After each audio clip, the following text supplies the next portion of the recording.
जय श्री राम बच्चों। बच्चों लास्ट क्लास में हम लोगों ने फिजिक्स का लेक्चर 1 कंप्लीट किया था और उसमें हम लोगों ने क्या पढ़ा था? Charges and its properties. याद है? इलेक्ट्रोस्टैटिक्स के बारे में मैंने तुम्हें बेसिक इंट्रोडक्शन दिया था और मैंने तुम्हें ये भी बताया था कि हमें फिजिक्स के सिलेबस को उन लोगों ने कैसे डिवाइड किया हुआ है। ठीक है, फर्स्ट लेक्चर में सिर्फ हमने चार्जेस एंड इट्स प्रॉपर्टीज ही खत्म किया था। आज हम उसके आगे कंटिन्यू करेंगे। आज की क्लास में हम लोग सीखेंगे types of materials on the basis of conduction of electricity और charges और Coulomb's law और दूसरी चीज how to charge substances, मतलब कि मेथड ऑफ चार्जिंग। तो चार्जिंग के क्या क्या मेथड्स हैं, किसी ऑब्जेक्ट को हम कैसे चार्ज कर सकते हैं, ये आज हम पढ़ेंगे। और मेन हमारा Coulomb's law रहेगा। Coulomb's law आज हमको खत्म करना है, समझ गए? तो भाई अगर मैं टाइप्स ऑफ मटेरियल की बात करूं,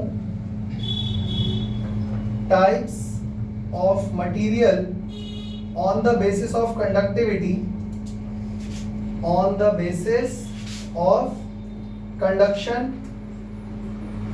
या conductivity कह लो, conductivity।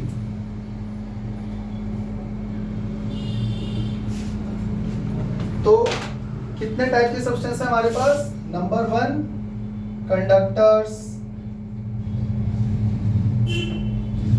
अब इसकी अगर मैं डेफिनेशन लिखूंगा तो बहुत टाइम निकल जाएगा, तो इसके बारे में मेरे ख्याल से सबको पता ही होगा। कंडक्टर्स वो सब्सटेंसेस होते हैं जो अपने थ्रू चार्ज को फ्लो होने देते हैं इजीली। देखो मैं चार्ज बोल रहा हूं, मैं करंट इलेक्ट्रिसिटी नहीं बोल रहा हूं, क्योंकि मैंने तुम्हें बताया था इस चैप्टर का नाम है इलेक्ट्रोस्टैटिक्स। इलेक्ट्रोस्टैट मतलब चार्ज एट रेस्ट। अगर मैं इलेक्ट्रिसिटी वर्ड यूज करूंगा यहाँ पे तो फिर इलेक्ट्रिसिटी तो हमने अभी पढ़ा ही नहीं, मतलब हम ये मान के चल रहे हैं कि अभी हमें इलेक्ट्रिसिटी पता ही नहीं है। हालांकि 10th में पढ़ा हुआ है तुम लोगों ने, बट अभी चार्ज एट रेस्ट है। तो जो कंडक्टर्स होते हैं, आप ये मान के चलो वो ऐसे सब्सटेंस हैं जो अपने ऊपर चार्ज को एक्वायर भी कर सकते हैं, चार्ज भी हो सकते हैं और अपने थ्रू चार्ज को फ्लो भी होने दे सकते हैं from one point two another point. और जनरली इनका यूज इसीलिए किया जाता है, इनका इस्तेमाल ही इसीलिए किया जाता है कि चार्ज को उसके थ्रू फ्लो करवाया जाए। जैसे मैंने स्विच ऑन किया, इलेक्ट्रिसिटी गई वायर के थ्रू और पंखा फैन ऑन हो गया। तो वायर के थ्रू गया कौन? चार्ज। फ्लो कौन हुआ? चार्ज। किसके थ्रू? कंडक्टर के थ्रू। अब चाहे वो कॉपर का है या एल्यूमिनियम का वायर है, तो वहां पर फ्लो हम किसको करवा रहे हैं? चार्ज को। तो कंडक्टर वो सब्सटेंस होते हैं जो अपने थ्रू चार्ज को फ्लो होने देते हैं इजीली। तो हम इसकी डेफिनेशन अगर लिखें या बोलें तो क्या लिखेंगे? आप इस वीडियो को पॉज कर लेना और फिर लिख लेना जो मैं बोल रहा हूं। Conductors are those substances through which electricity can flow easily और चार्ज कैन फ्लो इजीली, और we can also say that conductors are those substance which are used for the flow of electrons. समझ में आ गया? Example बता दो फटाफट conductors का। All metals, almost all metals, all metals नहीं लिखना चाहिए।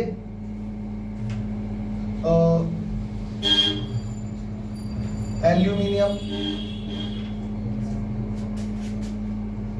और बताओ कॉपर, सिल्वर एक्सेट्रा। समझ में आ गया? तो कंडक्टर्स की कहानी खत्म हो गई। इसके बाद अगर हम बात करें सुपर कंडक्टर्स की, नंबर 2, सुपर कंडक्टर्स क्या होते हैं? नाम से काम समझ में आ ही रहा होगा भाई, ये भी कंडक्टर है, ये भी वही काम कर रहे हैं जो कंडक्टर्स कर रहे हैं, पर थोड़ा अच्छे लेवल पे। मतलब कि क्या मैं ये बोल सकता हूं super conductors are those substances which shows negligible resistance, जो रेजिस्टेंस शो ना के बराबर कर रहे हैं। जैसे एक छोटा सा एग्जांपल मैं लिख देता हूं, मैग्नीशियम ब्रोमाइड MgBr2, सिल्वर है ना, एल्यूमिनियम भी इसी में आ जाएगा, वो भी एक सुपर कंडक्टर ही है ना। ये सारे सब्सटेंसेस ऐसे हैं जो सुपर कंडक्टर के तौर पे यूज होते हैं, इनका रेजिस्टेंस ना के बराबर होता है। तो इन दोनों में ज्यादा टाइम वेस्ट करने की जरूरत तो नहीं है। समझ में आ गया? कंडक्टर बचपन से पढ़ते आ रहे हो, through which electricity can flow easily. और थोड़ा नेक्स्ट लेवल पे जाओगे, अच्छे बहुत अच्छे कंडक्टर जिनका रेजिस्टेंस ना के बराबर है, वो बन गए सुपर कंडक्टर। कोई दिक्कत? इसके बाद चलते हैं आगे, number 3 insulators. Insulators I hope insulator भी आप लोगों को पता होगा, ये सब हमने 8th क्लास से पढ़ते आ रहे हैं। इंसुलेटर कंडक्टर्स का जस्ट ऑपोजिट होते हैं। इनका इतना हाई रेजिस्टेंस होता है, इतना हाई रेजिस्टेंस होता है कि इलेक्ट्रिसिटी इनके थ्रू फ्लो कर ही नहीं सकती। मतलब इंसुलेटर वर्ड हम स्पेशली वहां यूज करते हैं, इंसुलेटर्स को हम वहां यूज करते हैं जहां पे हम स्ट्रिक्टली ये चाहते हैं कि इलेक्ट्रिसिटी फ्लो ही ना हो। जैसे मैं बिजली का काम कर रहा हूं तो मैंने रबर ग्लव्स पहन लिए, या जहां मैं खड़ा हूं मैंने उसके नीचे बहुत सारी प्लास्टिक की शीट्स बिछा ली, मैं करंट नहीं खाना चाहता। जहां स्ट्रिक्टली हम चाहते हैं कि बिजली का झटका ना लगे, मतलब इंसान को भी ना लगे और कहीं पर भी मतलब फ्लो ना हो इलेक्ट्रिसिटी, वहां हम इंसुलेटर यूज करते हैं। समझ गए? अच्छा मुझे एक बात यहां पर और बताओ, क्या इंसुलेटर को हम चार्ज कर सकते हैं? इंसुलेटर को हम चार्ज कर सकते हैं, यानी इंसुलेटर अपने ऊपर चार्ज को एक्वायर कर सकता है पर चार्ज को फ्लो अपने थ्रू नहीं करवा सकता। यही फर्क है इन दोनों में। अगर हम इस चैप्टर के अकॉर्डिंग चलें तो इंसुलेटर आर दो substances who can acquire charges by any method, चाहे वो रबिंग से हो, चाहे इंडक्शन से हो, चाहे कंडक्शन से हो, लेकिन उनके थ्रू चार्ज को फ्लो नहीं करवा सकते। समझ में आ गया? और जनरली बेसिकली जो हम बचपन से पढ़ते हुए आ रहे हैं डेफिनेशन वो ये है कि इंसुलेटर आर दो substances through which electricity can not flow at all due to their high resistance. Clear हो गया? इसका एग्जांपल बता दो जल्दी से। वुड, प्लास्टिक, पीवीसी, टेफलॉन, और बताओ, बेकलाइट, ग्लास, है ना, एक्सेट्रा। और भी है क्या? हाँ लिख सकते हो, वुल, एयर और पेपर, है ना। प्लास्टिक तो अपना हो ही गया है। और क्या क्या होता है इंसुलेटर? हाँ रबर, वेरी गुड, एक्सेट्रा। ठीक है, मेरे ख्याल से समझ में आ गया होगा इंसुलेटर। यहां पर देखो इस चैप्टर के हिसाब से अगर चले ना तो दो बातें याद रखनी है। इंसुलेटर आर दो substances who can acquire charges, जिनको हम चार्ज कर सकते हैं, but electricity can not flow through them, और charge can not flow through them, charge भी उनके थ्रू फ्लो नहीं कर सकता, क्योंकि चार्ज फ्लो कर गया तो करंट बन जाएगा ना, और करंट इनमें फ्लो होता नहीं है। आगे बात समझ में? ठीक है, इसके बाद चलते हैं आगे। Number 4, dielectric. डाइइलेक्ट्रिक्स क्या होते हैं? अच्छा, डाइइलेक्ट्रिक के बारे में चर्चा करने से पहले एक सेकंड, ऐसा क्या हो गया जो कंडक्टर इलेक्ट्रिसिटी फ्लो करने दे रहे हैं और इंसुलेटर नहीं करने दे रहे हैं? अगर हम थोड़ा थोड़ा डेप्थ में जाके देखें तो क्या है इसका मतलब? एक्चुअली होता ये है कि कंडक्टर्स के पास बहुत सारे फ्री इलेक्ट्रॉन्स होते हैं। ये तो मालूम होगा सबको, कंडक्टर्स के पास बहुत सारे फ्री इलेक्ट्रॉन है। फ्री इलेक्ट्रॉन का मतलब ये होता है कि सपोज जैसे ये एटम है, ये इसका न्यूक्लियस है, और आउटर मोस्ट शेल में जो इलेक्ट्रॉन्स है ना, ये बहुत ही लूजली बाउंड है, तो ये इलेक्ट्रॉन यहाँ से निकल जाएगा और इसके पीछे कहीं पर जो एटम होगा उसके आउटर मोस्ट शेल से इलेक्ट्रॉन निकल के यहाँ पर आ जाएगा। फिर यहाँ से जो इलेक्ट्रॉन निकला है इसको फिल करने के लिए कोई दूसरे एटम का इलेक्ट्रॉन यहाँ आ जाएगा। तो क्या इलेक्ट्रॉन फ्लो कर रहे हैं? यानी कि कंडक्टर्स के अंदर बहुत सारे फ्री इलेक्ट्रॉन्स होते हैं, वो फ्री इलेक्ट्रॉन्स उसके अंदर मूव रैंडमली करते रहते हैं, या फिर इलेक्ट्रिक पोटेंशियल लगा दिया जाए तो वो थोड़ा इजी हो जाता है। समझ में आ गया? मतलब आप ऐसे अंदाजा लगा लो, 10⁻28 इलेक्ट्रॉन्स पर सेंटीमीटर क्यूब, इतने फ्री इलेक्ट्रॉन्स हैं इनके पास। समझ गए? और वो लूजली बाउंड है, क्योंकि वो लूजली बाउंड है इसीलिए वो फ्लो करने में आसानी होती है उनको। लेकिन जो ये इंसुलेटर होते हैं इनके पास फ्री इलेक्ट्रॉन्स नहीं होते। ऐसा इसलिए क्योंकि इनके आउटर मोस्ट शेल में जो इलेक्ट्रॉन है वो इतने टाइटली बाउंड है कि वो निकल ही नहीं सकते वहां से किसी भी कीमत पे। तो इसीलिए क्योंकि इनके पास फ्री इलेक्ट्रॉन नहीं है तो ये ना ही इलेक्ट्रिसिटी को पास करवा पाते अपने थ्रू और ना ही हीट को। समझ गए ना? ये मेरे ख्याल से हीट के भी पुअर कंडक्टर है। क्लियर हो गया यहाँ तक सबको? अच्छा, अब मुझे डाइइलेक्ट्रिक के बारे में बताओ। डाइइलेक्ट्रिक्स देखो, डाइइलेक्ट्रिक वो सब्सटेंस होती है, डाइइलेक्ट्रिक और इंसुलेटर में कोई फर्क नहीं है, no difference, no difference. Dielectric और इंसुलेटर सेम ही है, बल्कि इंसुलेटर्स को ही हम कई बार डाइइलेक्ट्रिक बोल देते हैं। Insulators are also called dielectrics. अब सेकंड चैप्टर में एक कैपेसिटर वाला टॉपिक आएगा, वहां पर डाइलेक्ट्रिक का बहुत ज्यादा यूज है। हम कैपेसिटर की प्लेट्स के बीच में डाइलेक्ट्रिक डाल देते हैं। तो डाइलेक्ट्रिक इंसुलेटर ही होता है, लेकिन इसकी एक सीमा होती है, एक लिमिट होती है। अगर उससे ज्यादा हमने उसको इलेक्ट्रिक पोटेंशियल दिया तो डाइलेक्ट्रिक कंडक्टर बन जाएगा। एक छोटा सा एग्जांपल लेते हैं, जैसे प्लायर तुम लोगों ने देखा होगा, जिससे वायर को पकड़ते हैं, काटते हैं। प्लायर के ऊपर पीवीसी की कोटिंग होती है, लेकिन उसी वायर से, उसी प्लायर से क्या मैं 11,000 वोल्ट के तार को पकड़ सकता हूँ? नहीं, क्योंकि 11,000 वोल्ट के तार को अगर मैंने पकड़ा तो फिर वो जो प्लायर का जो हैंडल है ना, जिसके ऊपर पीवीसी कोटिंग है, वो झटका मार जाएगा, वो करंट मार देगा, क्योंकि उस लिमिट के बाद वो कंडक्टर बन गया। यानी इतना स्ट्रॉन्ग इलेक्ट्रिक पोटेंशियल है, मतलब एनर्जी मिल गई, पोटेंशियल एनर्जी, इलेक्ट्रिक फील्ड उसको मिल गया है कि इलेक्ट्रॉन अपने आउटर मोस्ट शेल से यहाँ पर फ्लो करना स्टार्ट कर देंगे, और फिर ये बन जाएगा इंसुलेटर से कंडक्टर। समझ में आ गया? सबको समझ में आ गया? तो डाइलेक्ट्रिक क्या होते हैं? जनरली दो टाइप के होते हैं। डाइलेक्ट्रिक दो टाइप के होते हैं, पोलर एंड नॉन पोलर। ये आपको केमिस्ट्री में भी पढ़ना है, ठीक है? तो polar dielectrics and non polar dielectrics दो टाइप के होते हैं। इनका मेन काम ये होता है कि इनको हम ना चार्ज इजीली कर सकते हैं। देखो, होते ये इंसुलेटर ही है, इलेक्ट्रिसिटी कंडक्ट नहीं करते। आप इसके थ्रू चार्ज को फ्लो नहीं करवा सकते, इलेक्ट्रिसिटी को फ्लो नहीं करवा सकते, पर इनके अंदर एक एक्स्ट्रा जो क्वालिटी है, जो इंसुलेटर से हटके है, वो ये है कि ये लोग चार्ज जल्दी और आसानी से एक्वायर कर सकते हैं। बात समझ रहे हो? मतलब कि they can be charged easily, they can be charged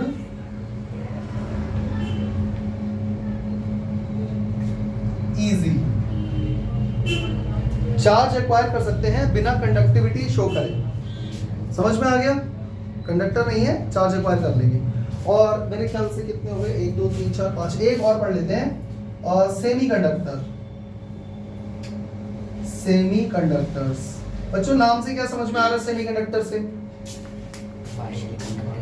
partial conductor. तो ये क्या है? ये कंडक्टर है, इंसुलेटर है, क्या है? अच्छा, और एक चीज इसके अलावा, जैसे कंडक्टर्स को अगर हम और इनहेंस कर दें तो क्या बन जाएगा? Super conductor. वैसे ही डाइलेक्ट्रिक को अगर मैं और पुअर कंडक्टर बनाना चाहूं तो क्या बन जाएगा? इंसुलेटर। ये चार्ज इजीली हो जाते हैं पर इलेक्ट्रिसिटी कंडक्ट नहीं करते। अब मैं इनको और पुअर कंडक्टर बना रहा हूं तो इंसुलेटर बन जाएंगे। समझ गए ना? इंसुलेटर जो वर्ड है ना, वो इसलिए दिया गया है जहां हम स्ट्रिक्टली चाहते हैं कि बिल्कुल कोई इलेक्ट्रिसिटी का लेने देना नहीं है उससे फ्लो कराने का। समझ में आ गया? सेमी कंडक्टर देखो क्या होता है, तुम लोगों ने पीरियोडिक टेबल देखा होगा। पीरियोडिक टेबल में एक जिगजैग लाइन आती है यहाँ पे पी ब्लॉक में, याद है?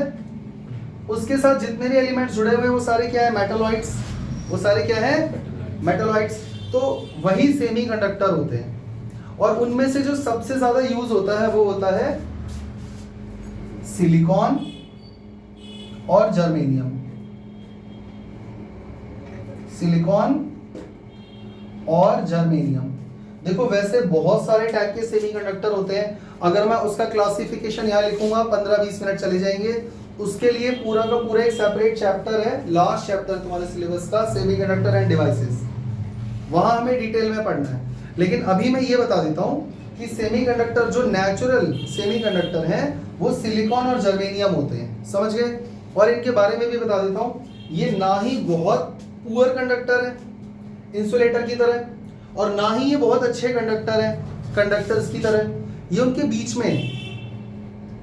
इनको थोड़ा ना गुस्सा दिलाना पड़ता है, इनको थोड़ा स्टिमुलेट करना पड़ता है, इनको हीट दो।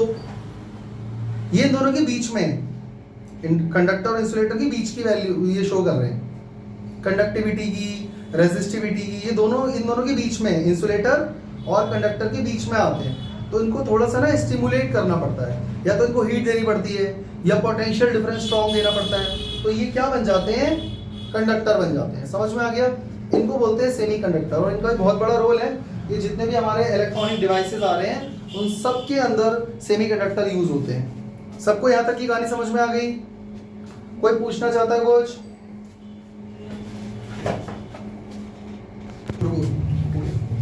इसमें एक छोटी सी चीज और रह गई है, डाइलेक्ट्रिक स्ट्रेंथ। डाइलेक्ट्रिक स्ट्रेंथ ये भी मैं आपको बता देता हूँ। देखो जैसे एक छोटा सा एग्जांपल लेते हैं, मैंने अभी भी एक एग्जांपल लिया था प्लायर वाला। वो प्लायर आपने देखा होगा जिससे तार पकड़ते हैं काटते हैं, अरे ऐसा होता है यार, वो मेरी ड्राइंग अच्छी नहीं है पर वो ऐसा ही होता है कुछ, इससे तार वगैरह पकड़ते हैं ना, ऐसे से यहाँ पे ऐसे से होता है, ठीक है। आप अगर कोई स्टैंडर्ड कंपनी का प्लायर खरीदेंगे उस पर उसकी लिमिट लिखी रहती है 100 what, 200 what, 600 what, 650 what, sorry voltage, voltage में लिखा रहता है। तो इसका मतलब ये है कि उस लिमिट तक ही काम करेगा, यानी कि इसके हैंडल्स के ऊपर जो कोटिंग है वो इंसुलेटर है और वो इलेक्ट्रिसिटी को अपने थ्रू फ्लो होने नहीं देगी, आपको करंट नहीं लगेगा, वो ये इस बात का दावा करते हैं। लेकिन अगर आप 11,000 वोल्ट का तार पकड़ोगे, बहुत हाई वोल्टेज का तार पकड़ोगे, तो मैंने आपको क्या बताया था कि उससे इलेक्ट्रिसिटी फ्लो हो जाएगी, और मैंने रीजन भी बताया था। मैंने कहा था कि उस टाइम पे होता ये है कि एटम्स के आउटर मोस्ट शेल में जो इलेक्ट्रॉन है वो फ्री टू मूव हो जाते हैं, उनको उतनी एनर्जी मिल जाती है, समझ गए ना।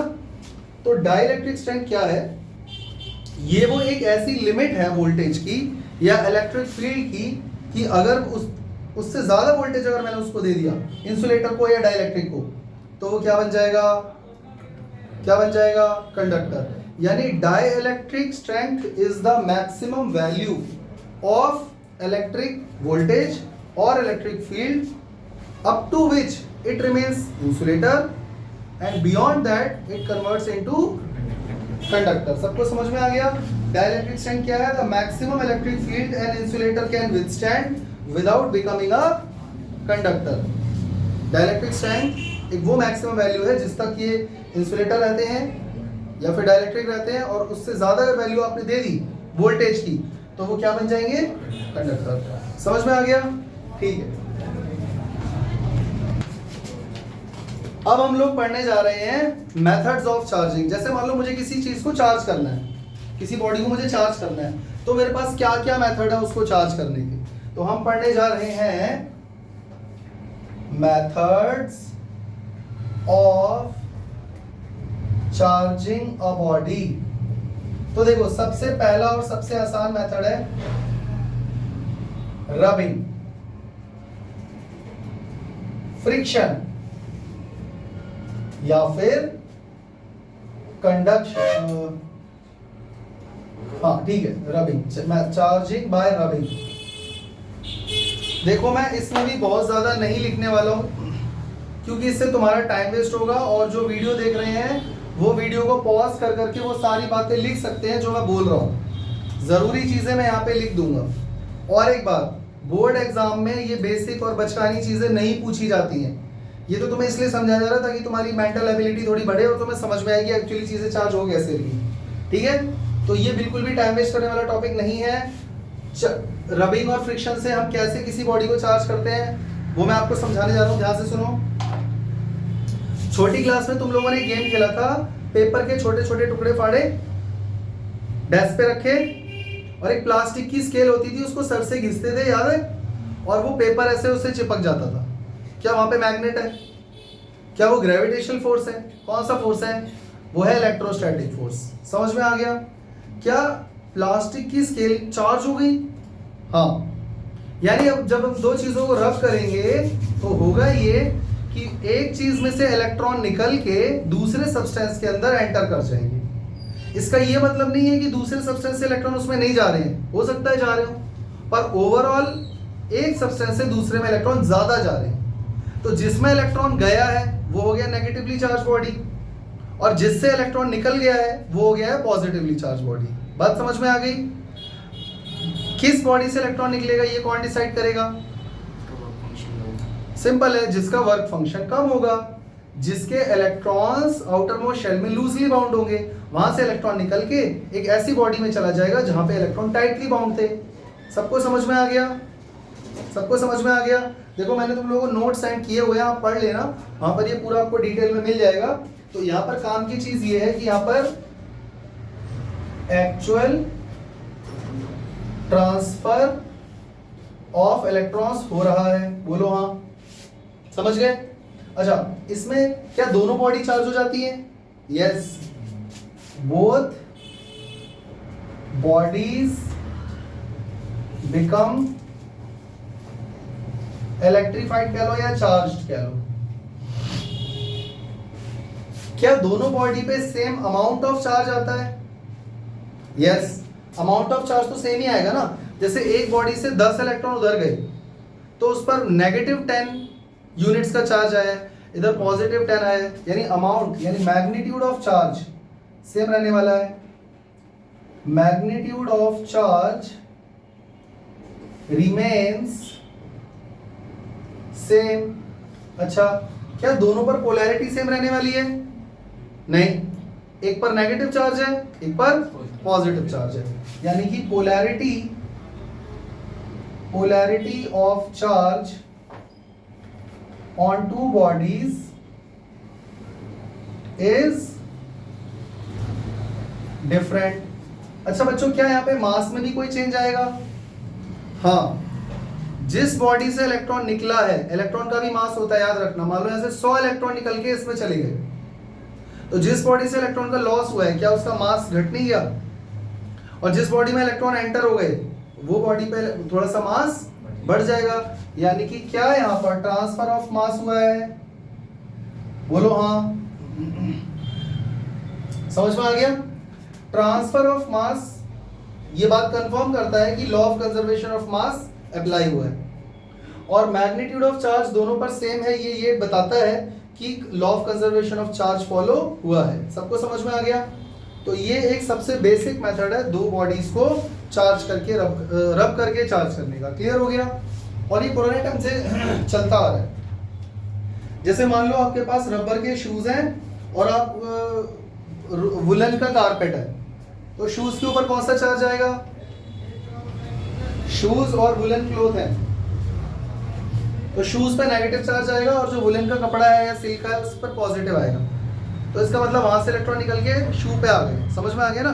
तो रबर और सिल्क में रिलेशन है। तो आप बुक्स वगैरह में देख सकते हैं, टेबल वगैरह दिया रहता है कि कौन सी चीजों पर पॉजिटिव और कौन सी चीजों पर नेगेटिव चार्ज आएगा, अगर मैं उनको रब करता हूं तो। ठीक है? इसके बाद जो दूसरा मेथड ऑफ चार्जिंग है वो है charging by conduction. Charging by conduction, बच्चों नाम से ही समझ में आ रहा होगा कि दो बॉडी को एक्चुअली टच करवाया जा रहा है। टच का मतलब क्या है? कांटेक्ट में लाया जा रहा है। समझ गए ना? इसको समझाने के लिए मैं एक फिगर बनाता हूं, उसको देखना सब समझ में आ जाएगा। जैसे सपोज ये एक बॉडी है, ठीक है, और ये अभी न्यूट्रल है, और ये कोई दूसरी बॉडी है और इस पर बहुत सारा पॉजिटिव चार्ज है।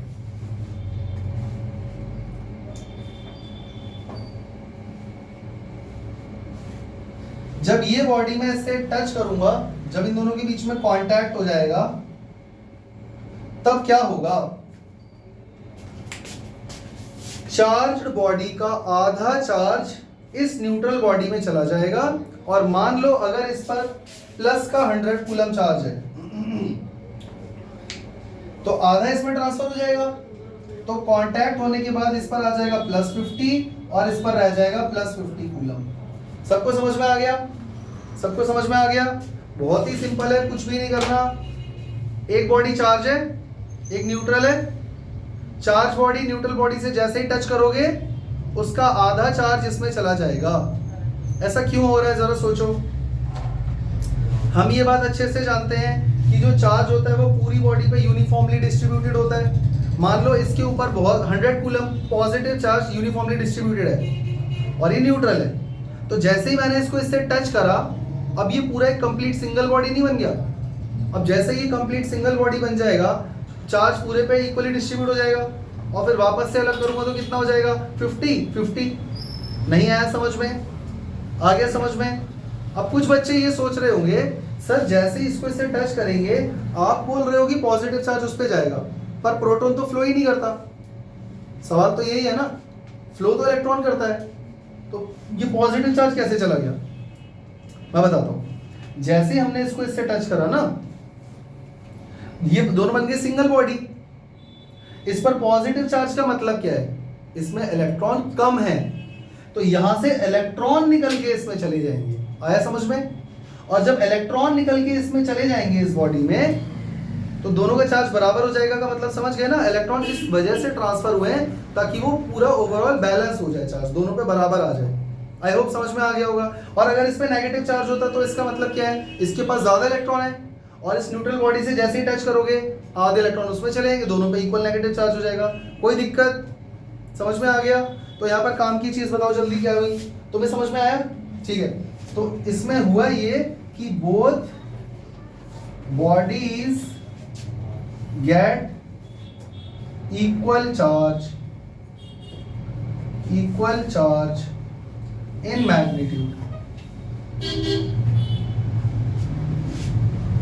Contact is necessary. अगर आप दो बॉडी कांटेक्ट में नहीं लाओगे तो चार्ज हो पाएगा? नहीं हो पाएगा, यानी कांटेक्ट बहुत जरूरी है। कांटेक्ट करके हमने चार्ज को फ्लो करवाया है। और बताओ, polarity remains same. Polarity remains same, polarity दोनों पे सेम रहती है। इस पे पॉजिटिव है तो इस पे भी पॉजिटिव ही आएगा, इस पे नेगेटिव है तो इस पे भी नेगेटिव ही आएगा। समझ में आ गया?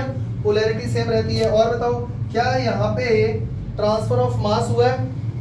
अच्छा, एक्चुअल ट्रांसफर किसका हुआ है? एक्चुअल ट्रांसफर हो रहा है इलेक्ट्रॉन का, जल्दी बताओ। एक्चुअल ट्रांसफर ऑफ चार्ज हुआ क्या? हुआ। और चार्ज के नाम पे कौन ट्रांसफर हुआ? इलेक्ट्रॉन। समझ गए ना? अगर इस पे नेगेटिव चार्ज होता बहुत सारा तो भी इलेक्ट्रॉन इसमें गए, अगर इस पे पॉजिटिव चार्ज है बहुत सारा तो पक्का इलेक्ट्रॉन इधर से इधर गए होंगे, इस पे आधा पॉजिटिव आ गया होगा। समझ गए? अच्छा, मास ट्रांसफर हुआ है? जब इलेक्ट्रॉन ट्रांसफर हुआ है तो मास भी ट्रांसफर पक्का हुआ होगा, यानी ट्रांसफर ऑफ मास भी हुआ है। इलेक्ट्रॉन तो गया है ना भाई, और इलेक्ट्रॉन अगर एक बॉडी से दूसरे में गया है तो मास का तो पक्का ट्रांसफर हुआ है, क्योंकि इलेक्ट्रॉन पे मास तो होता ही है। यहां तक किस किस को क्या क्या समझ में नहीं आया अभी बता दो। क्लियर है? एक मेथड और है दो बॉडीज को चार्ज करने का, लास्ट, और वो है charging, number 3, charging by induction. बच्चों, इसमें एक्चुअल कांटेक्ट की जरूरत नहीं पड़ती है। ऐसे समझ लो जैसे कि क्लास में टीचर पढ़ा रहा है, गर्मी का मौसम है, सारे बच्चे पढ़ाई पे फोकस कर रहे हैं। एक बदमाश बच्चे ने पानी की बोतल निकाली ठंडी, तो जितने बच्चे उसको देखेंगे ना पानी पीते हुए, सबको प्यास लग जाएगी। ऐसा होता है कि नहीं? यानी अगर हम किसी को चिढ़ा चिढ़ा के दिखा दिखा के कोई चीज खाए पिए तो उसका भी मन करेगा, और नेचर में भी ये काम करता है। मान लो इसके पास बहुत सारा पॉजिटिव चार्ज है, इस बॉडी के पास बहुत सारा पॉजिटिव चार्ज है और ये न्यूट्रल है, तो जब मैं इसको इसके आसपास दिखा दिखा के चिढ़ा चिढ़ा के इसको ऐसे ऐसे करूंगा ना, तो इसमें भी चार्ज इंड्यूस हो जाएगा। अब वो कैसे होगा मैं अभी बना के दिखाता हूं, पर मेरी बात समझ में आई? यहां पर मैं इन दोनों को कांटेक्ट में नहीं ला रहा, यहां पर रबिंग नहीं हो रही है, कंडक्शन भी नहीं हो रहा है, बस दूर दूर से इसको दिखा रहे हैं और इसको हम ललचा रहे हैं, तो उस पर चार्ज कैसे डेवलप होता है वो देखो। देखो बच्चों, जैसे मान लो ये बॉडी है,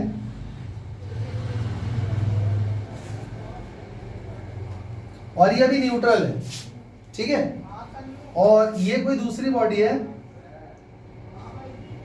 इस पर बहुत सारा पॉजिटिव चार्ज है, बहुत सारा पॉजिटिव चार्ज है। अब अगर मैंने इसको इससे टच कर दिया तो कंडक्शन हो जाएगा, रबिंग कर दिया तो रबिंग हो जाएगा।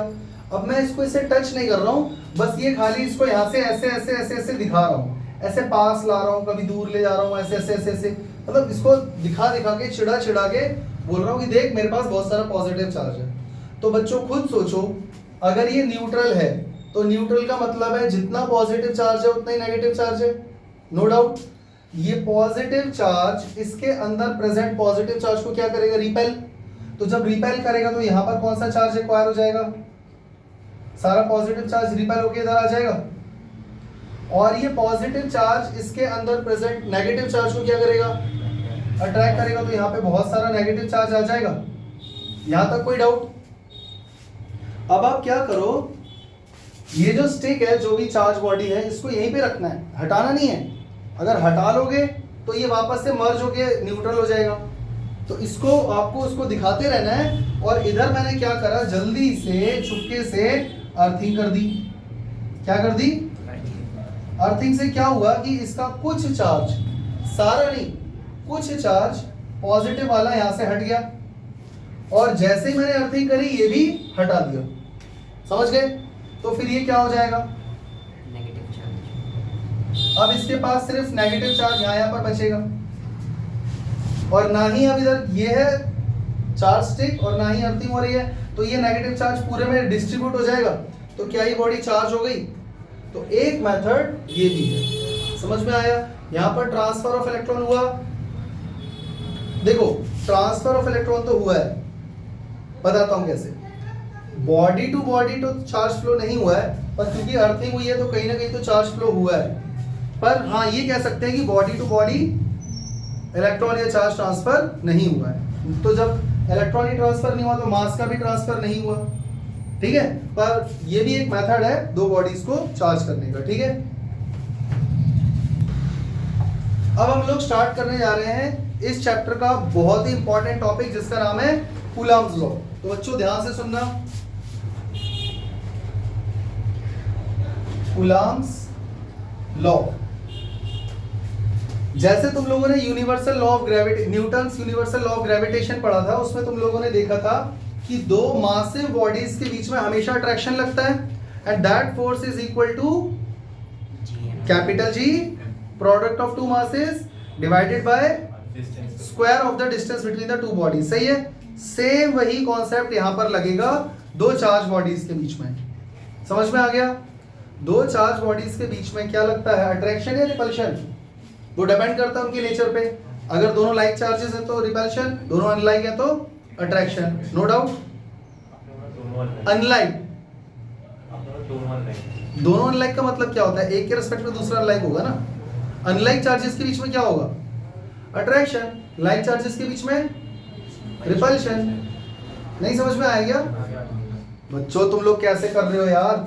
ये दो पॉजिटिव चार्ज हैं, इसको क्या बोलोगे, लाइक या अनलाइक? लाइक चार्जेस, तो इनमें क्या होगा? रिपल्शन होगा। रिपल्शन। अच्छा इनके बीच में क्या होगा? रिपल्शन। इनके बीच में क्या होगा? अट्रैक्शन। और इनके बीच में क्या होगा? ये तो क्लियर है ना भाई? ऐसा मत करो यार। ठीक है, क्लियर है यहाँ तक? तो यहाँ पर भी कुछ कुछ यूनिवर्सल लॉ ऑफ ग्रेविटेशन की तरह चीजें काम करनी है। यहाँ पर दो चार्जेस के बीच में जो फोर्स लगता है, आइदर अट्रैक्शन और रिपल्शन, वो डायरेक्टली प्रोपोर्शनल होता है product of the magnitude of two charges and inversely proportional to the square of the distance between them. सबको समझ में आ गया? लेकिन एक छोटा सा डिफरेंस है, पूछो क्या? ग्रेविटेशन के केस में दो मासिव बॉडीज के बीच में जो स्पेस है या जो मीडियम है, वो फोर्स उस मीडियम पर डिपेंड नहीं करता। लेकिन यहां पर दो चार्जेस किस मीडियम में रखे हुए हैं, फोर्स उस पर डिपेंड करता है। यानी कि कूलम्ब्स लॉ के अकॉर्डिंग जो इलेक्ट्रोस्टैटिक फोर्स ऑफ अट्रैक्शन या रिपल्शन है, वो इस बात पर भी डिपेंड करता है कि वो दो चार्ज किस मीडियम में प्रेजेंट है। वैक्यूम में है, एयर में है, ऑयल में है, वाटर में है, या किसी और मीडियम में है। ये बात समझ में आई? तो यूनिवर्सल लॉ ऑफ ग्रेविटेशन की ही तरह कूलम्ब्स लॉ में हम लिखेंगे it states that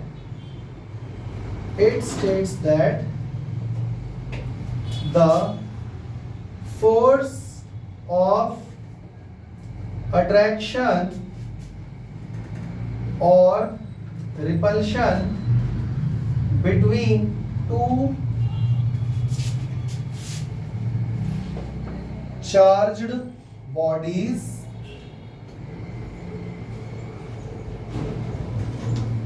is directly proportional to product of magnitude of two charges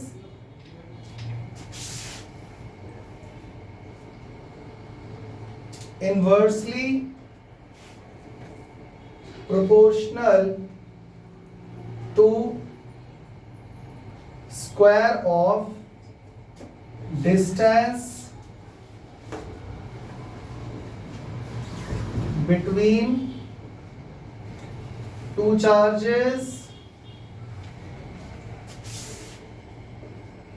depends on two charged bodies depends on nature of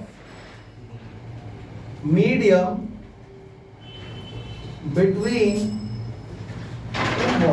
two charged bodies या to charged particles भी लिख सकते हैं। ये क्लियर हो गया?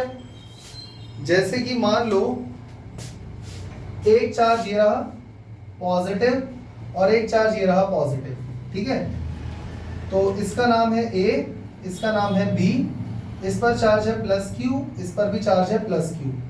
इन दोनों के बीच का डिस्टेंस कितना है? मान लो R, ठीक है? अब मैं ये नहीं बोलूंगा कि center to center distance R है, वो इसलिए क्योंकि कूलम्ब्स लॉ सिर्फ पॉइंट चार्जेस के लिए काम करता है। तो अगर ये ऑलरेडी पॉइंट चार्ज है तो फिर सेंटर टू सेंटर का तो कोई मतलब ही नहीं है, वो ऑलरेडी पॉइंट चार्ज की बात कर रहा है। समझ गए ना? तो यहां पर इन दोनों के बीच में रिपल्शन लगेगा और जितना फोर्स ये इस पर लगाएगा उतना ही फोर्स ये भी इस पर लगाएगा। रिपल्शन तो दोनों में बराबर ही लगेगा ना। तो ये जो फोर्स है ये डायरेक्टली प्रोपोर्शनल होगा। मान लो इसका चार्ज है Q1, इसका चार्ज है Q2, तो Q1 इंटू Q2 और ये प्लस का साइन हटा देता हूं। अच्छा, एक बात मैं तुम लोगों को क्लियर कर देता हूं। इस चैप्टर में इलेक्ट्रिक फील्ड और इलेक्ट्रोस्टैटिक फोर्स फाइंड करते टाइम हम चार्ज का साइन कंसिडर नहीं करेंगे। ये बात मैं तुम्हें पहले बता दे रहा हूं, आसान रहेगा। चार्ज चाहे पॉजिटिव हो या नेगेटिव हो, हम चार्ज का साइन कंसिडर नहीं करते इलेक्ट्रोस्टैटिक फोर्स और इलेक्ट्रिक फील्ड फाइंड करते टाइम, बल्कि हम अपनी सूझबूझ लगाकर डायरेक्शन का पता खुद लगा लेते हैं अलग से कि वो फोर्स या फील्ड किस डायरेक्शन में लग रहा है। अगर मेरी बात समझ में नहीं आ रही है तो हम लोग न्यूमेरिकल्स जब करेंगे ना तब मैं तुम्हें समझाऊंगा ये चीज, ठीक है? तो F directly proportional to Q1 Q2 according to this, F directly inversely proportional to R square according to this. अगर मैं इन दोनों को कंबाइन कर दूं, combine equation first and second, तो हमें क्या मिला? F directly proportional to Q1 Q2 upon R square. सबको समझ में आ गया?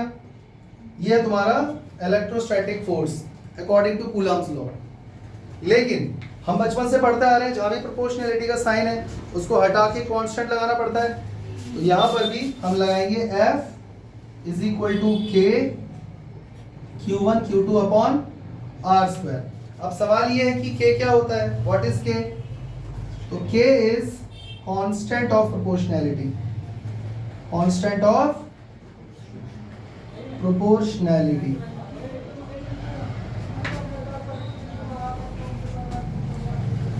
या फिर हम इसको इलेक्ट्रोस्टैटिक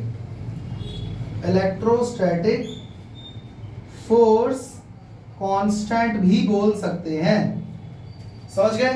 अब देखो, ये हमें एक नई चीज मिली। जब हमें कोई नई चीज मिलती है तो हम उसके पीछे हाथ धो के पड़ जाते हैं। तो अब हम K के बारे में थोड़ा जानना चाहते हैं। जो K है उसकी वैल्यू होती है, K की जो वैल्यू है ना वो डिपेंड करती है दो चीजों पे। वैल्यू ऑफ K, देखो मेरी बात सुनो, जैसे यूनिवर्सल लॉ ऑफ ग्रेविटेशन में यहाँ पे कैपिटल G आता था ना, वैसे यहाँ पे K आता है। समझ गए? उसको हम बोलते थे यूनिवर्सल लॉ ऑफ ग्रेविटेशन। यहाँ पर हम इसको क्या बोलते हैं? इलेक्ट्रोस्टैटिक फोर्स कांस्टेंट, ठीक है? तो इसकी भी कोई फिक्स वैल्यू होती होगी। तो इसकी वैल्यू क्या है? Value of K depends on दो चीजों पे डिपेंड करती है। यूनिट्स चूजन, आप क्या यूनिट ले रहे हो, और दूसरा nature of medium, nature of medium पे भी डिपेंड करता है। तो K की वैल्यू होती है 1 फॉर सीजीएस यूनिट्स और K की वैल्यू होती है 1/4 पाई एप्सिलॉन नॉट। ये ग्रीक लेटर है एप्सिलॉन, एप्सिलॉन, और नीचे जो छोटा सा जीरो लगाया हुआ है वो है नॉट। और एप्सिलॉन नॉट जो है इसकी भी एक फिक्स वैल्यू होती है एयर और वैक्यूम के लिए। तो नॉट मींस ये जो छोटा सा नॉट लगा है इसका मतलब क्या है, ये एयर और वैक्यूम की बात हो रही है अभी सिर्फ। तो इस केस में इसकी वैल्यू होती है 9 इंटू 10 पावर 9। सबको समझ में आ गया। और ये है SI यूनिट्स के लिए, और ये दोनों ही वैल्यू किसके लिए ली गई है, एयर या फिर वैक्यूम के लिए, याद रहेगा। अब अलग अलग मीडियम के लिए तो अलग अलग वैल्यू होगी, वो तो फिर या तो क्वेश्चन में दिया रहेगा, अपने आप तो सब याद नहीं कर सकते, ये आपको याद करना है। तो अगर मैं ये वाली वैल्यू इस इक्वेशन में डाल दूं, इसको मैं थर्ड इक्वेशन दे देता हूं, तो पुट वैल्यू ऑफ के इन इक्वेशन नंबर 3, तो ये वैल्यू जरा इसमें डालो और बताओ क्या आया। F is equal to 1 by 4 pi epsilon naught into Q1 Q2 by R square. तो ये हमारा फोर्स का फॉर्मूला आ गया है। अब चाहे वो फोर्स अट्रैक्टिव हो या रिपल्सिव हो, और फोर्स की यूनिट क्या होती है दोस्तों, न्यूटन। यहां तक सबको क्लियर है। इसको कॉपी में उतार लेना जरूर। अभी इसमें मुझे कुछ और भी चीजें बतानी है, इसका स्क्रीनशॉट लेके इसको कॉपी में उतार लेना।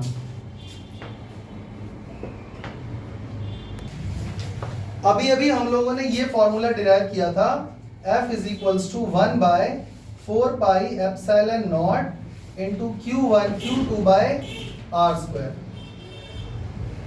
जिसमें से ये वाला टर्म कौन है, K, और यहां पर मैं VAC लिख रहा हूं छोटा सा। VAC का मतलब होता है वैक्यूम, क्योंकि मैंने यहाँ पे एप्सिलॉन नॉट लिया है तो यहाँ पर ये पक्का फोर्स वैक्यूम मीडियम में लग रहा होगा, हाँ या ना। तो इसकी यूनिट हो गई न्यूटन। पर अभी हमें थोड़ा K के बारे में और चर्चा करनी है। तो देखो, अगर मैं K की इसको मैं लिखूं तो F equal to K Q1 Q2 by R square हो जाएगा, ठीक है। तो K की ऐसा यूनिट फाइंड करने के लिए R स्क्वायर F से मल्टीप्लाई हो जाएगा, F R square divided by Q1 Q2, सही है गलत। तो अब जरा बताओ फोर्स की यूनिट क्या होती है, न्यूटन, R स्क्वायर की मीटर स्क्वायर अपॉन में कूलम स्क्वायर। तो ऐसा यूनिट ऑफ K क्या हो गया, ऐसा यूनिट ऑफ K क्या हो गया, Nm square by C square, समझ गए। तो अब मुझे ये बताओ K की पूरी वैल्यू क्या हुई, 1 बाय 4 पाई एप्सिलॉन नॉट और 9 into 10 power 9 Nm square by C square. सबको यहां तक समझ में आ गया, सबको यहां तक समझ में आ गया। ये वैल्यू आपको याद रखनी है, ये वैल्यू कहां से डिराइव हुई उसकी डेप्थ में हमको जाने की जरूरत नहीं है। अच्छा, इसके बाद अब आप देख सकते हो इसमें एक टर्म आ रहा है एप्सिलॉन नॉट। तो अब हम ये भी जानते हैं कि K का फॉर्मूला है 1 बाय 4 पाई एप्सिलॉन नॉट, और K की वैल्यू है 9 इंटू 10 पावर 9। तो this will be equal to 1 upon 4 pi epsilon naught. अगर मुझे एप्सिलॉन नॉट की वैल्यू फाइंड करनी है सपोज, तो एप्सिलॉन नॉट यहाँ मल्टीप्लाई में आ जाएगा, ये डिनोमिनेटर में आ जाएगा, तो ये बन जाएगा 1 बाय 4 पाई 9 इंटू 10 पावर 9, सही है। और जब आप इसको सॉल्व करोगे, एक सेकेंड, हाँ ठीक है, तो ये आ जाएगा 8.854 into 10 power -12 C square by Nm square. अब ये समझ में आया। देखो वैल्यू तो आपको याद करनी पड़ेगी, लेकिन इसकी यूनिट रेसिप्रोकल क्यों हो गई है इसके कंपैरिजन में, क्योंकि C एप्सिलॉन नॉट और K एक दूसरे के रेसिप्रोकल में, तो उनकी ऐसे यूनिट निकालोगे तो वो भी रेसिप्रोकल हो जाएगी। यहां तक कोई दिक्कत।